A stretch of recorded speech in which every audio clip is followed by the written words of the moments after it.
ina émission na biso ya mpoko ya lelo tozali kolobela la vérité sur nini lisusu sur l'église, secte na culte. Merci mingi sir Ani yo mtozali activiste ozali ko représenter bato bazana munoko me bazana munoko ya kolobate na tango oyo tozali kolobela église bato mingi tozali kolobela tozali ko keneka na ndako nzambe parce que na munoko na biso ba makambo ebele ezali difficile pour ko expliquer likolo ya pauvreté ya ba mo o ezangi kati na ba dialecte na biso. So itolobi dialecte c'est parce que partout que dans le monde eza na ba mikili en poto eza na Amérique pa meza na plus de 50 dialectes mutakosa yote. OK na France ba dialecte ba slang ezali. Ba dialecte za jamais riche na ba mo. Yango na soko za koloba na kena ndako nzambe ndeko nanga ekokite. Parce que église ezali ka ndako nzambe. Secte pe olobaki yango ezaka nini? Ndako nzambe. Culte pe ezaka nini? Ndako nzambe. Mais tout ça, tenter que ya na pembeni pour te comprendre qu'est-ce que signifie secte, qu'est-ce que signifie culte et qu'est-ce que signifie église. Yeah, si ko frère ngapa na za question.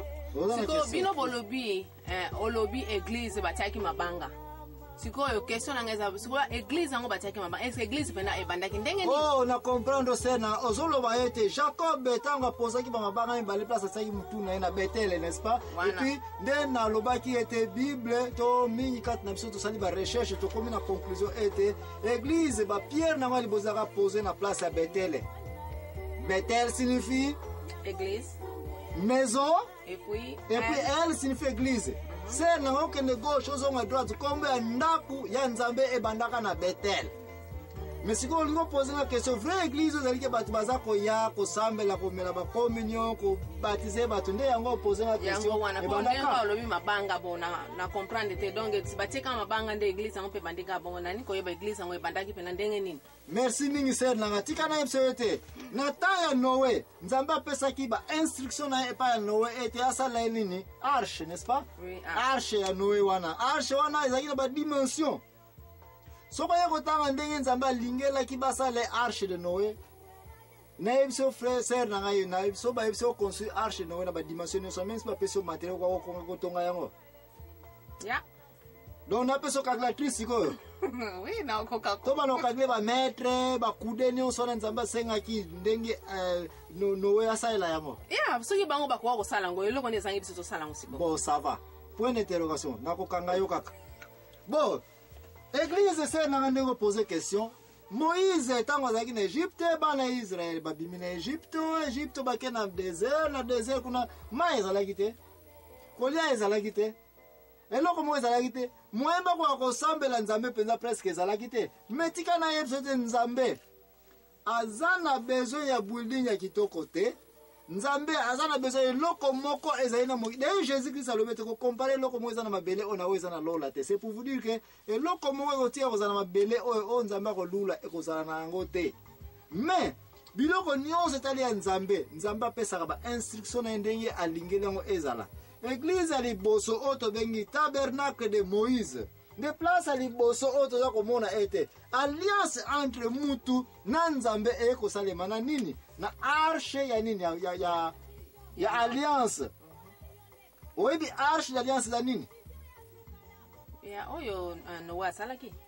Arche Noah salaki ezalaki arche bat bakotaki na kati babiba ina ta délige. Mais na zolo basiko arche d'alliance oyo ya Moïse. Est-ce que oyebi d'abord que signifie arche?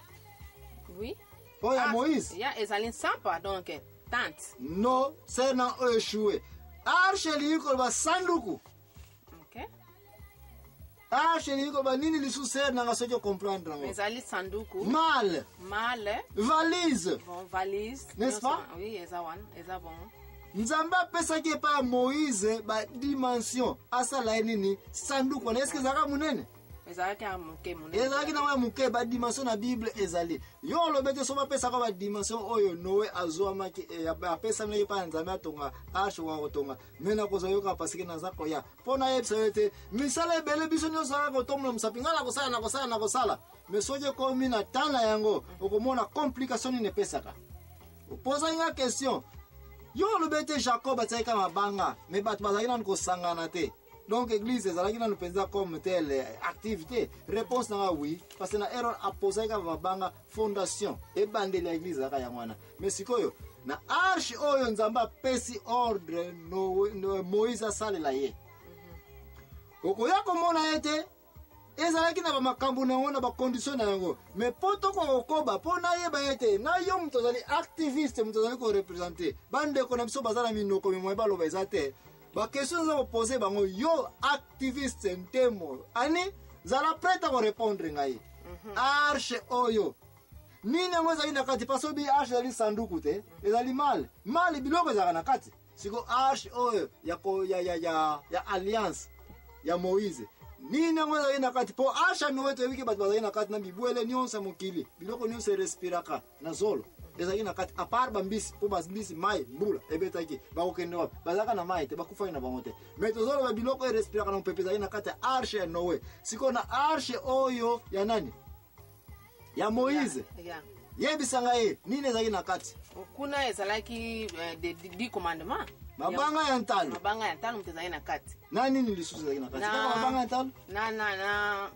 ntalo ya kane nkawa oyo ya Moïse isu na kati ya nini ya arche oyo ya Moïse siko na ni bepe o comprendre poto ya na église de iglesia na linye po meka ko ide biso to yeba sikoyo entre arche ya Noé batu bazalaki na kati na arche oyo ya Moïse batu bazate na kati yebisa ngai mabanga ya ntalo oyo na nkawa ya Noé compare yango na arche ya Noé nini oza kopesa wana comme balance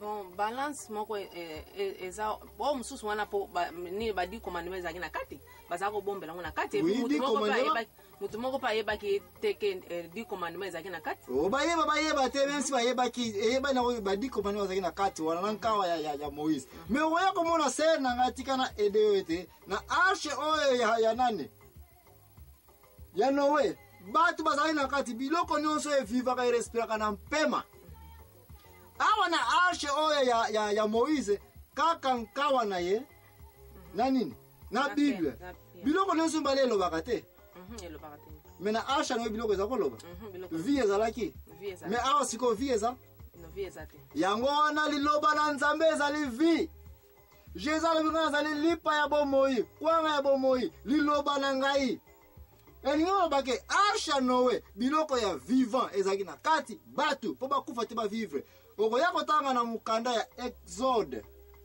25 précisément na verset nino baza koloba la tabernacle ya Moïse batanga kaka nyonso batanga verset chapitre nyonso 25 ndeko na ngai l'impresario Joachim Zambwana za koyebisa yo ete soki okoyi kotanga Exode chapitre 25 nyonso okoya komona ete na à partir ya 10e verset raison Nzambe alingelaki arche eza na mabanga ya ntalo le 10 commandements na nkawa ya Noé na nkawa ya Moïse ezali po ete batu bakufa lisusu te po batu basala nini ba vivre ta ya Noé batu bandimelaki Nzambe te batu basalaki Nzambe te batu bakufaki mais na ta ya Moïse Nzambe asengi ete entre alliance ngai na yo mutu po yo mutu okufa lisusu te po yo mutu o vivre liloba na Nzambe Biblia les 10 commandements mabanga ya ntalo oyo eza ko representer nini Biblia ezalaki po mutu akufa lisusu te nkawa wana mpoete oyo nyonse koyela yo na mokili prière bosala nini poko akobika ofongola beta mai oleka oyebisu histoire yango na yebi yango tamba katsaki mai ya mer rouge wana tamba kasa mai ya mer rouge wana ba Moïse na ba pepa tali binzambe o bimisi biso na Egypte poteka te okufa na mai o abinini ngozala ngona mboko yo Moïse abinkawa beta na mai yo pe na ba difficulté ozala ngo na makambo eza ko tourner te na vina nga sala nini Petan ken wana mabolongo na se sambela satan kotelemela nini na liloba na Nzambe wana suko tie mabolongo na se ndeko na ngai muntu akosa yo te Nzambe azali wana azoyoka prier na yo arche Noé ezalaki po muntu asala nini akufa lisusu te mutu po vivre asha nowe ezalaki nini po mutu akufa lisusu te oyo nyonso andimeli nowe ke totonga ashe oyo nyonso azalaki na nsima nowe babika me tokende kuna makasi te raison na touche na problème ya arche oyo po mutu akufa te arche oyo ezalaki wapi na kati ya tabernacle ya Moïse tabernacle ezali ndako ya nini ya Nzambe. Qu'est-ce que signifie tabernacle? C'est nanga fanto continuer siko na makambo etalika ndako ya Nzambe. Bon, tabernacle ezali église. Temple, tente. Eza tente. Elinga ba soki muta monte mwa nsampa na eza nini? Eza tabernacle. Tente.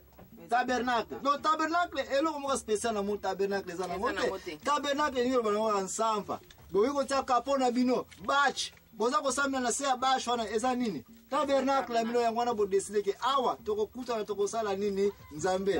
Mais na kata tabernacle section spéciale ezalaki na kati kuna place baza kotia ba arche ezalaki na nini toyoki ezalaki na kati ya sanduku valise na sanduku et puis na kati